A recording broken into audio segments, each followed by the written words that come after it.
신약 성경 사도행전 20장 13절에서 38절까지 말씀입니다. 오늘 본문이 조금 길기는 하지만 함께 좀 읽도록 하겠습니다. 우리는 앞서 배를 타고 앗소에서 바울을 태우려고 그리로 가니 이는 바울이 걸어서 가고자 하여 그렇게 정하여 준 것이라. 바울이 앗소에서 우리를 만나니 우리가 배 태우고 미둘레네로 가서 거기서 떠나 이튿날 기오 앞에 오고 그 이튿날 사모에 들리고 또 그 다음날 밀레도에 이르니라. 바울이 아시아에서 지체하지 않기 위하여 에베소를 지나 배 타고 가기로 작정하였으니 이는 될 수 있는 대로 오순절 안에 예루살렘에 이르려고 급히 가미러라.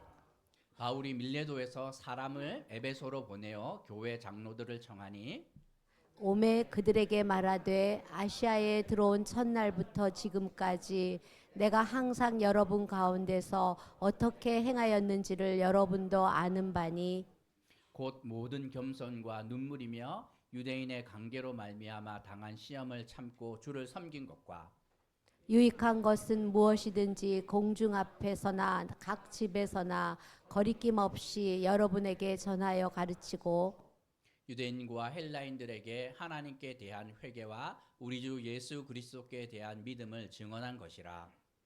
보라 이제 나는 성령에 매여 예루살렘으로 가는데 거기서 무슨 일을 당할는지 알지 못하노라.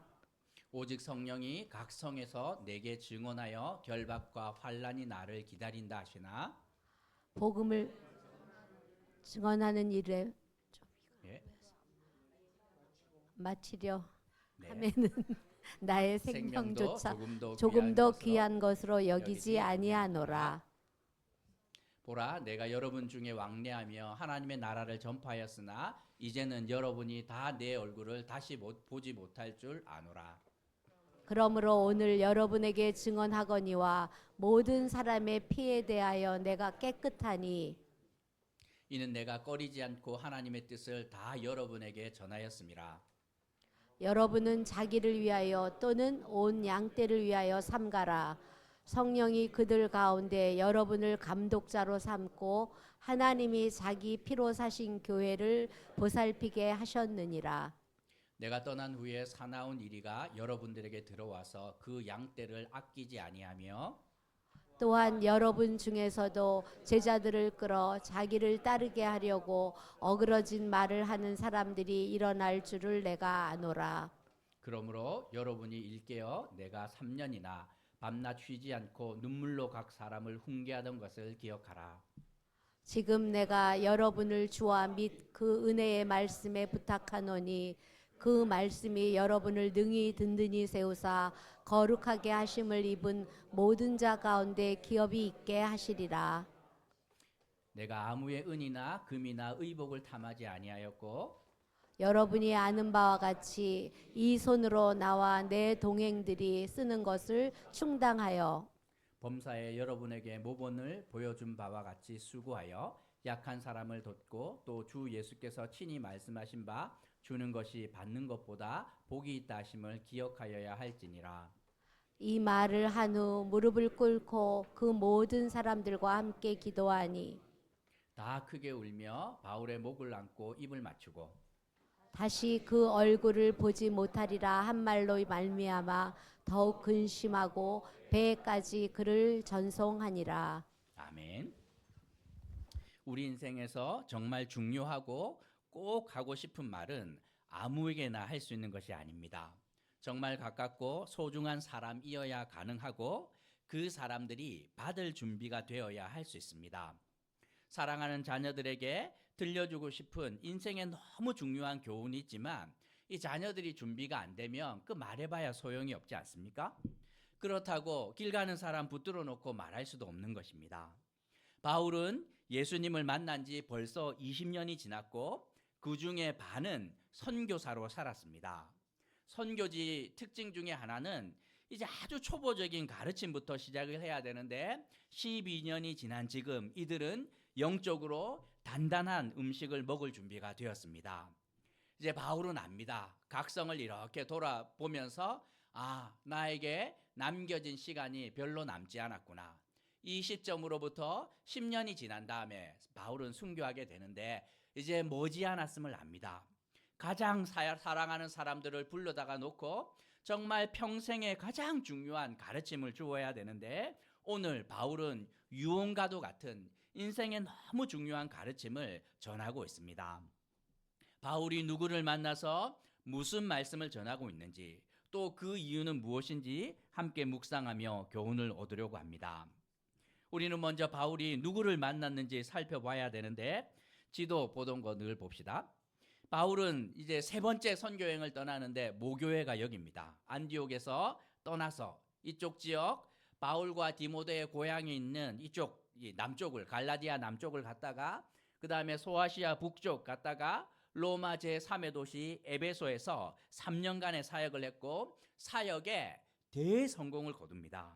그리고 바울은 1차, 2차에서 돌아보았던 특별히 잠깐 들렸던 그 연약한 교회를 다시 돌아보기로 결심을 하는데 여기를 지나서 드로아를 지나서 여기 그렇죠? 빌립보 그다음에 데살로니가 베레아가 있는 마게도니아 지역 갔다가 제일 많이 먹었던 고린도 가지요. 여기서 배를 타고 빨리 이렇게 예루살렘으로 가야 하는데 이 암살 소식이 전해집니다. 배에서 이게 막 물에 빠뜨린다는 소식을 듣고 육로로 다시 돌아가기로 하면서 올라갔다가 여기 드로아로 가지요. 저기서 7일간의 일정을 보내는데 큰 은혜가 저기서 허락됩니다.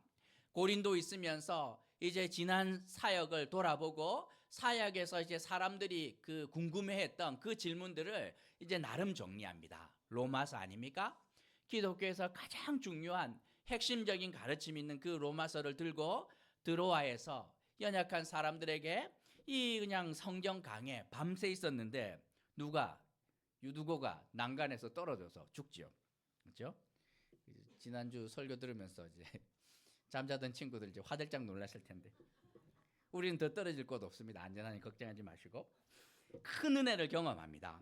그런데 바울은 이 드로아에서 더 이상 그 좋은 시간을 지체할 수가 없습니다. 왜냐하면 원래 계획대로라면 유대인의 제일 큰 명절인 6월절에 맞춰서 예루살렘에 가야 하는데 벌써 50일이 지나가고 있습니다. 이 오순절이라고 말하는 유대인의 또 중요한 명절 이 시간만큼은 내가 놓치면 안 되겠다 생각을 합니다.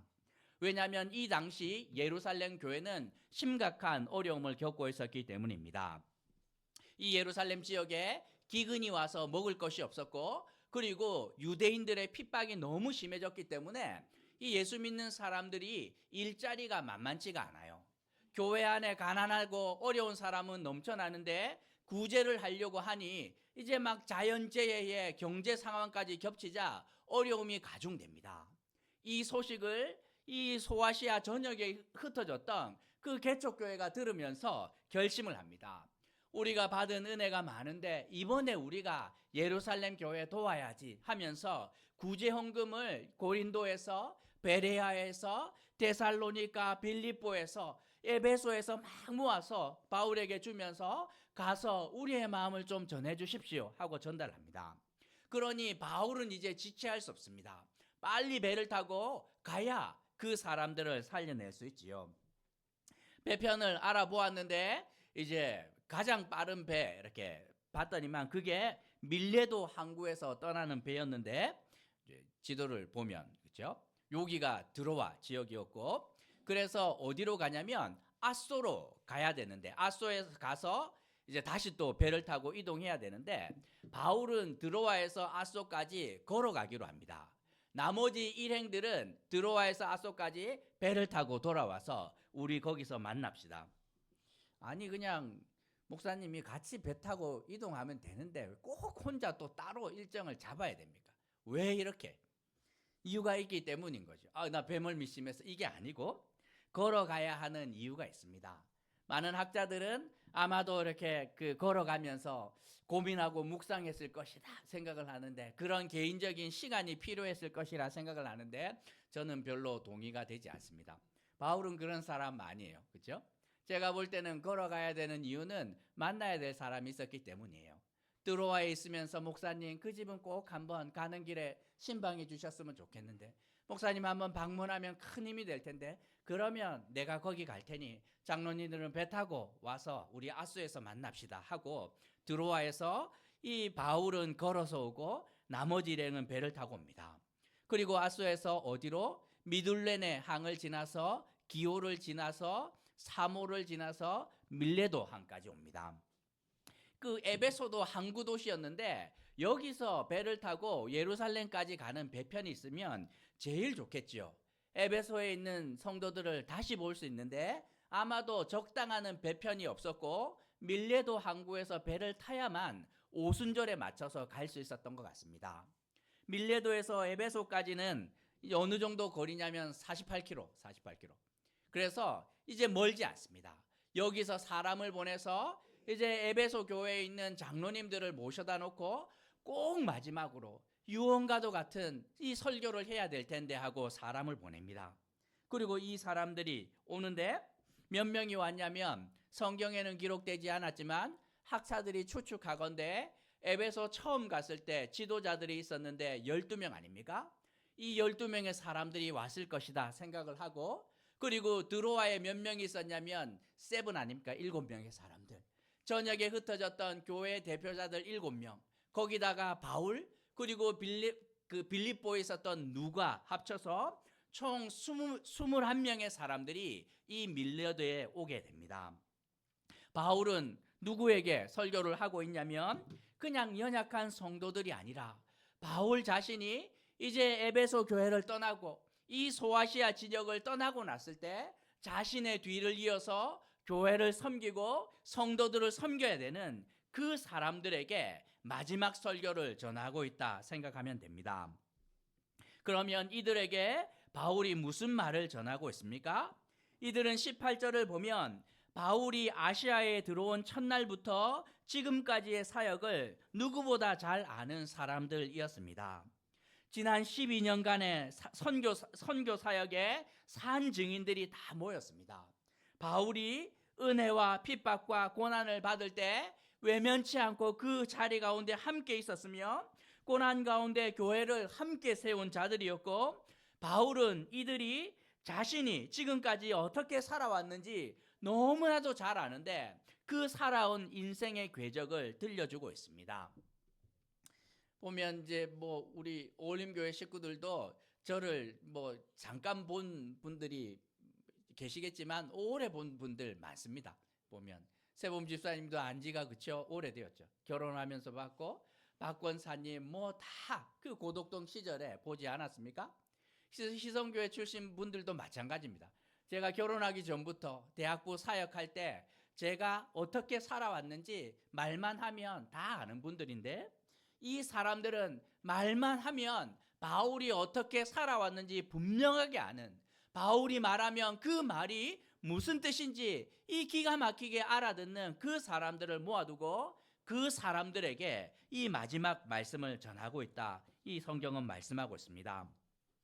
바울은 이들에게 들려주고 싶은 게 내가 어떻게 살아왔는지 너희가 잘 알지 않냐 하면서 그것을 하나하나 짚어갑니다.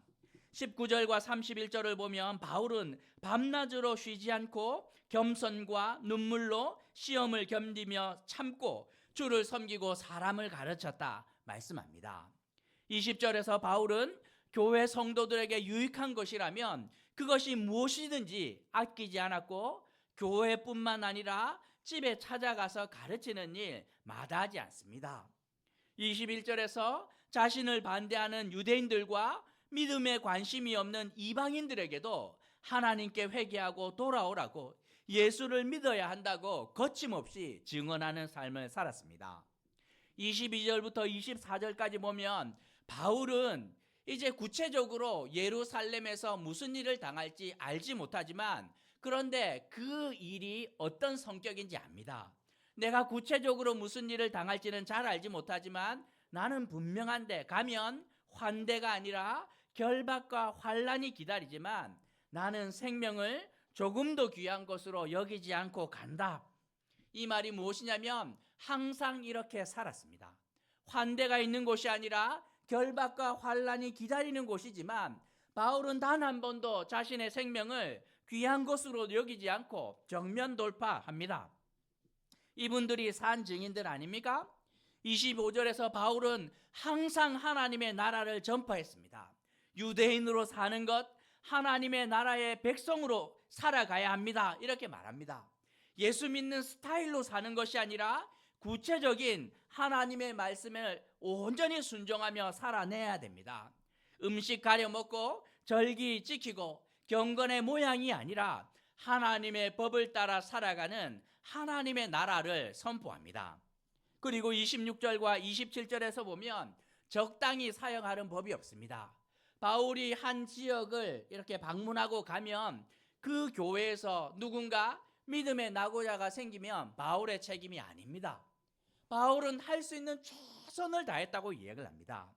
그의 정말 하나님의 뜻을 따라 다 최선을 다하면서 믿음의 낙오자가 생기지 않도록 수고했다 말하고 있습니다. 거기다 33절과 34절을 보면 은이나 금이나 의복을 탐하지 않았고 재정적으로 열악한 교회의 짐을 덜어주기 위해서 열심히 일을 하면서 동료들의 비용을 채웠다 말씀합니다. 어떻게 살아왔다는 말입니까? 이 교회를 세우고 교인을 돌보는데 미쳐있는 삶을 살아왔다는 말입니다. 바울이 이 말을 하고 싶었던 것이죠. 다른 사람들은 몰라도 당신들은 내가 지난 12년 동안 어떻게 살았는지 알지 않느냐? 내가 12년 동안 로마 시민권 관심 하나도 없어요.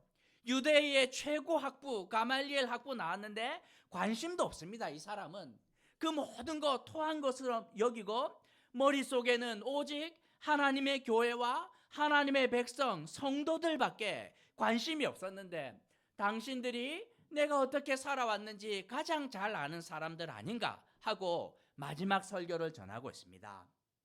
왜 그러냐면 바울이 앞으로 아시아와 유럽 교회를 떠나가고 나면 이 사람들이 그 모든 것들을 책임져야 되는데 이 바울이 이렇게 말하는 이유가 내가 이렇게 열심히 살았으니 12년의 그 수고를 기억하고 뭐 감사패라도 하나 줘야지 공로패 이런 거 아무것도 없냐 이 말을 하고 있는 것이 아니에요. 바울이 이렇게 들려주는 이유는 한 가지인데 28절에서 성령 하나님께서 여러분들을 감독자로 세우신 이유는 제가 했던 것처럼 주님의 몸된 교회를 보살피라고 세웠기 때문입니다 하고 말하고 있습니다. 바울이 이들을 불러다 놓고 정말 시간이 없음에도 불러다 놓고 이들과 함께 시간을 보내는 이유는 교회를 부탁하기 위함입니다. 이 교회가 왜 그렇게 중요합니까? 바울이 왜 그렇게 교회에 미쳐서 살았습니까?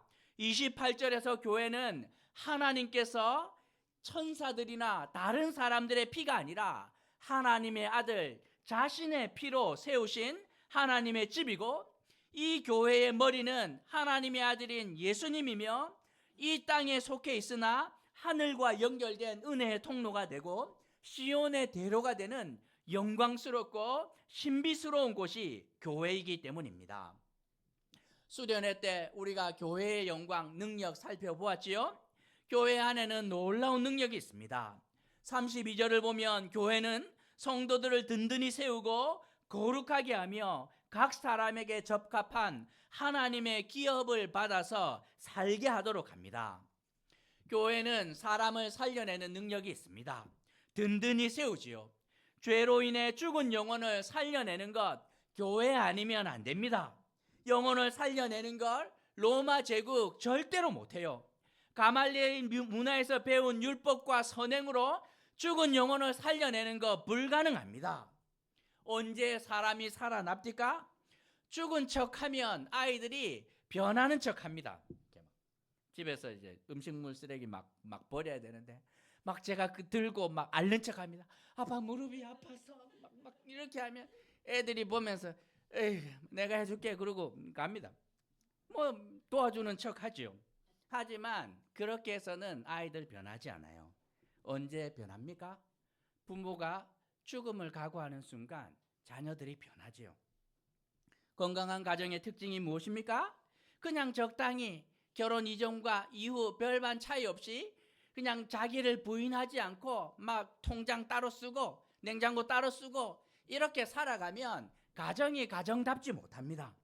결혼하는 순간 이 죽기로 각오할 때 내가 배우자를 위하여 죽는다. 이전에 처녀 총각 시절에 나는 없는 거야 하면서 그 배우자를 위해서 죽기 각오하는 순간 살아납니다. 자녀들을 위하여 대가 지불하고 정말 사랑하는 마음으로 자발적으로 내 자신을 내어주는 희생이 있는 가정은 세상이 절대로 흔들 수 없고 놀라운 능력이 나타나지요. 피로 세운 가정 망하는 법 없습니다. 바울은 눈으로 직접 보았습니다. 하나님의 아들을 세상에 보내시고 그 피로 사신 교회가 얼마나 놀라운 능력이 나타나는지, 갈 때마다 교회를 세우면 이 올바로 교회가 세워지기만 하면 죽은 영혼들을 막 살려냅니다. 빌립보 갔더니만 간수가 회개하고 막 돌아오지요. 고린도에 그 음란하고 엉터리 같은 사람들이 막 돌아옵니다. 에베소에서 막 사고쳤던 수많은 사람들이 하나님께로 돌아오면서 자기의 삶을 바꿉니다. 주술서 막 붙들고 막 부적 붙여놓고 살았는데 그거 다 불태우고, 얼마나 이 사람들이 그 이제 막 아데미 신전 기념품 상에 안 갔으면 걔네들이 문을 닫을 정도인 것이죠. 삶이 온전히 바뀌어내는 것 봅니다. 교회는 영혼을 살려내는 것, 그것을 넘어서 그들을 거룩하게 만듭니다. 죽어있는 영혼을 살려내는 것만 해도 놀라운데 이 사람이 변하면서 정말 매력적인 모습으로 점점 바뀌어갑니다. 딴 거 하지 않았어요. 무슨 교육 프로그램 하지 않았는데도 불구하고 교회 안에 있다는 이유만으로 그 사람들이 거룩하여집니다. 그리고 기업, 회사가 아닙니다. 하나님께서 우리 각자에게 주신 믿음의 유산을 따라 살게 하는데 그 인생이 예술입니다. 자기를 발견하는 것이죠. 자기의 욕심과 욕망을 따라 살아가는 것이 아니라 하나님께서 아들아, 너에게 이런 은사가 있으니 이런 일을 하면 너와 모든 사람들에게 유익이 될 거야.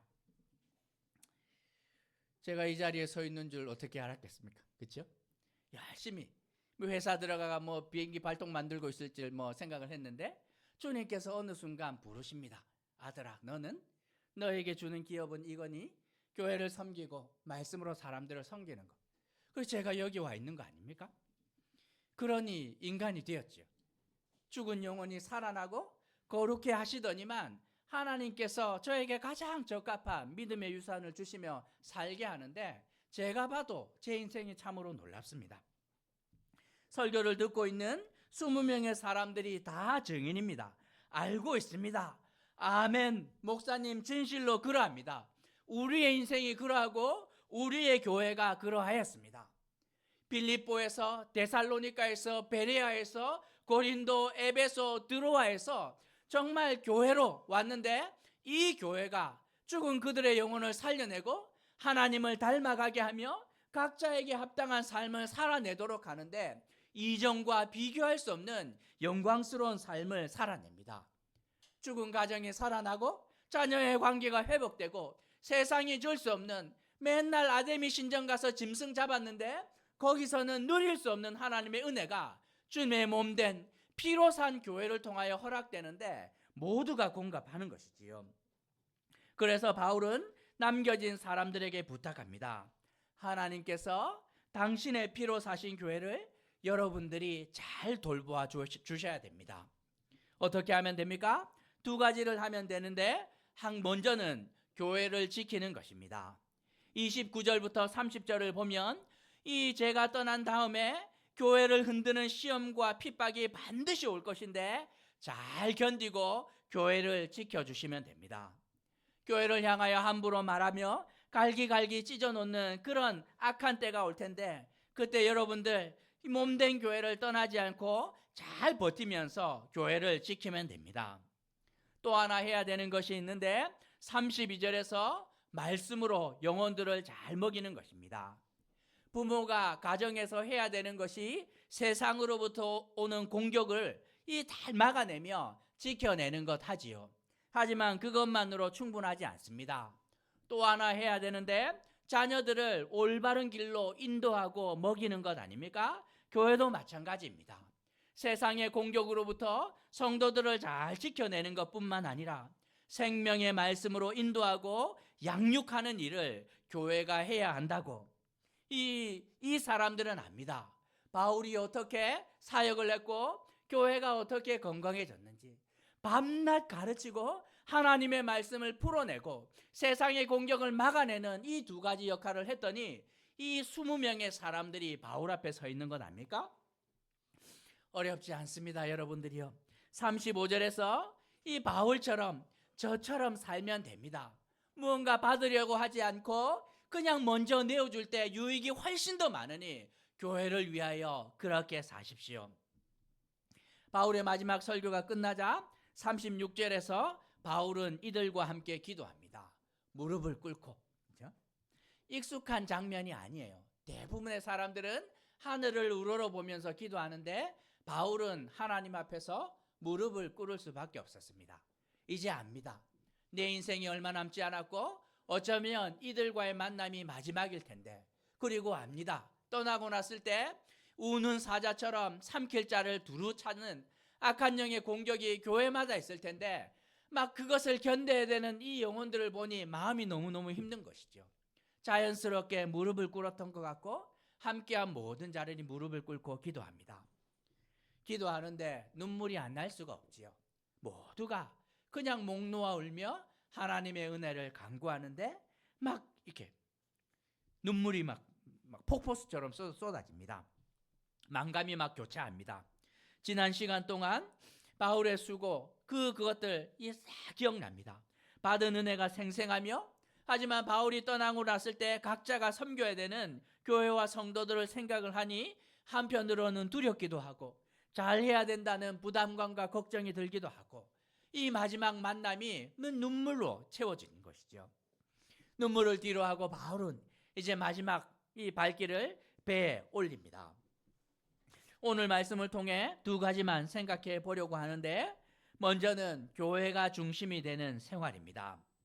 신앙생활을 할 때 제일 중요한 것 중에 하나는 교회가 그 중심 가운데 있는 것이지요. 아버지가 목사님이었는데 평생에 이해가 되지 않았습니다. 집에 별로 좋은 것도 없었는데 좋은 거는 어느 순간 보면 다 교회가 있어요. 저희 누나 이제 피아노 열심히 쳤는데 어느 순간 집에 피아노 없더라고. 어디 왔더니 교회 그냥 가 있는 거예요. 거기 가 있고. 그리고 저희 집에 쓸만한 문구들은 항상 사라집니다. 스테이플러, 가위, 풀 쓰려고 보면 없어요. 어느 순간 교회에 다 가 있습니다.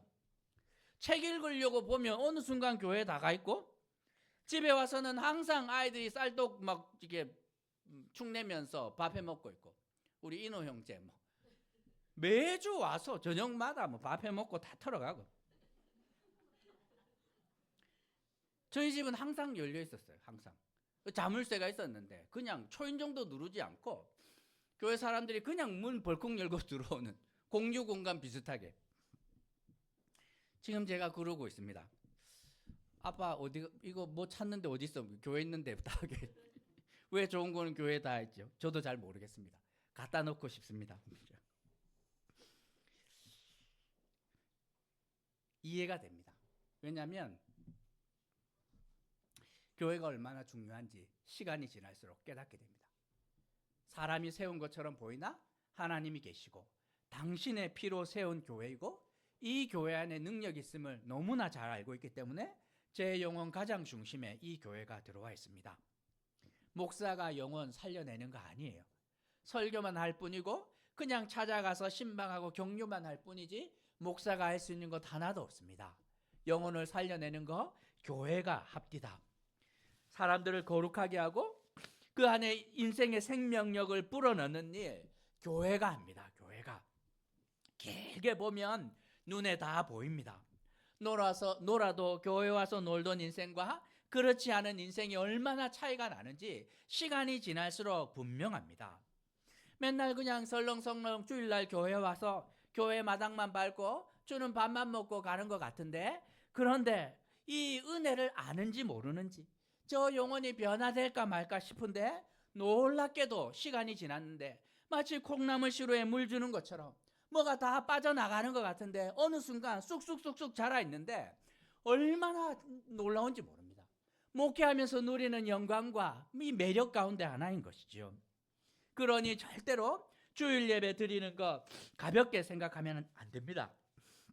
시간을 정하고 마음을 정해서 하나님을 기억하며 함께 드리는 이 예배 가운데 와서 자도 돼요. 그거 다 목사 책임이지. 와서 주무시고 주는 밥 먹고 그냥 좋은 사람들과 교제만 하고 가는 것처럼 보이지만 그 안에 얼마나 놀라운 능력이 있는지 모릅니다. 자녀를 키우면서 자녀들 앉혀놓고 제대로 가르친 적 있습니까? 구구단 하나 가르친 적이 없어요. 인생이 어떠해야 된다? 가르친 적 하나도 없고 20년, 30년, 40년 같이 살면서 엄마가 해주는 밥 먹고 산 것뿐인데도 불구하고 인생이 지나가면서 깨닫습니다. 엄마가 주는 밥 맨날 그 이야기 하면서, 그렇죠? 그런 말, 성진 형제 그런 말 하면 안 될 텐데 아내한테 절대로 그런 말 하면 안 됩니다. 혼자만 하시고. 기억이 나요. 엄마가 해줬던 그 밥이 맛있어가 아니라 그 안에 담겨 있었던 피로 산 수고와 희생과 헌신이 날 만들고 살렸구나. 내가 아무런 왔다 갔다 하는 것처럼 하숙생처럼 사는 것처럼 보였으나 그 안에 있었기 때문에 누리는 영광스러운 능력이 있었는데 교회가 그러하다 말씀하고 있습니다. 제가 너무나 존경하는 목사님 한 분 계신데 은퇴하고 난 다음에 가서 물어봤습니다. 목사님이 제일 좋아하는 찬송 뭡니까? 물어봤는데 그분이 치매가 왔어요. 이렇게 치매가 와서 이제 물어보면 제대로 대답을 못하는데 제일 좋아하는 찬송 무언가 물었더니 이 그냥 망설임 없이 바로 툭 튀어나왔는데 찬송가 208장. 조 목사 나는 그 찬송 제일 좋아. 내 주의 나라와 그렇죠? 주 계신 성전과 피 흘려 사신 교회를 늘 사랑합니다. 그렇게 사셨어요. 그분이 진짜 그렇게 사셨습니다. 그랬더니만 그 사역에 얼마나 많은 은혜와 영광이 있었는지 교회가 전부인 줄 알고 그 피로 사신 교회를 중심에 두고 교회를 지키고 가르쳤는데 얼마나 많은 은혜와 정말 이렇게 사람들이 막 살아납니다. 놀라운 건 그 목사님에게 특별한 은사가 하나도 없어요. 설교하면 성도들 다 잡니다. 그냥 다 재우는 은사밖에 없는데도 불구하고 그냥 30년 40년 지났는데 그 사람들이 돌아옵니다. 우리가 생각해야 되는 두 번째는 말씀이 중심이 되는 생활입니다.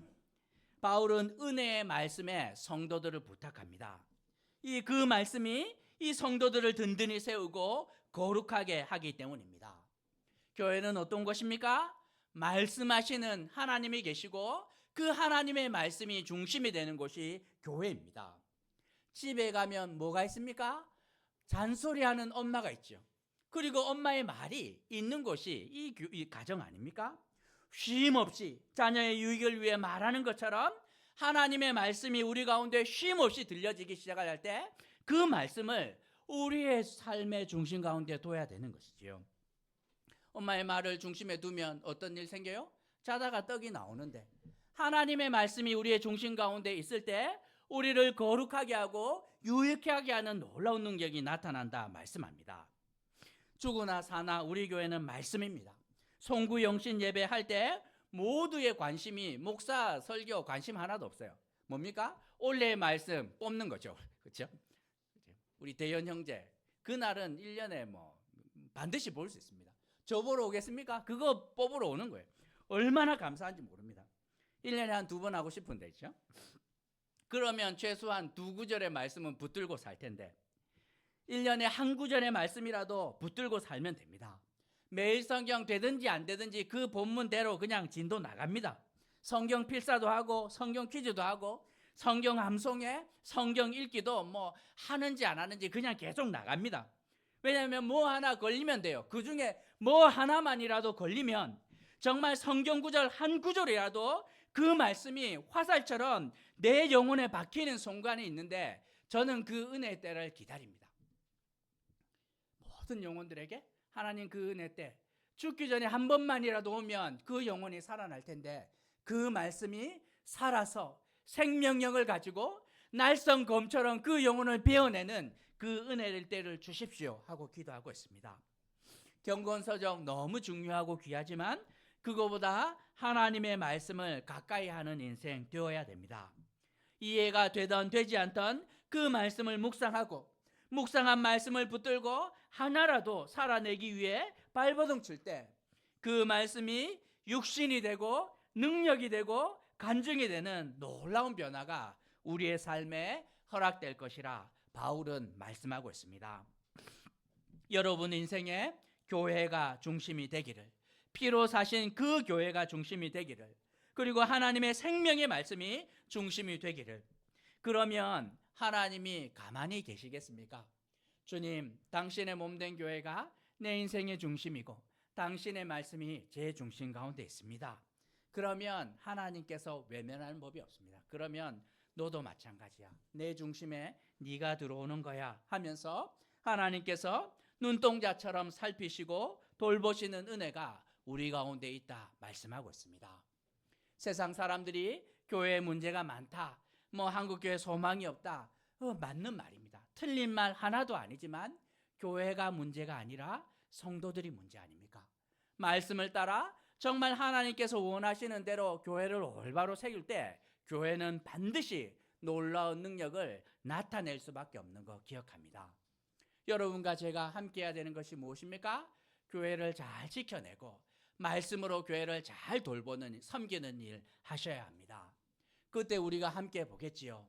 하나님께서 우리의 영혼을 살려내시고 거룩하게 하시고 가짜의 인생에 걸맞는 그 믿음의 삶을 살게 하시는 놀라운 은혜가 약속되어 있는데, 그 약속의 자리 가운데로 함께 나아가게 되는 어울린 가족 되시길 주님의 이름으로 도전합니다. 우리가 말씀 생각하시면서 함께 기도할까요? 참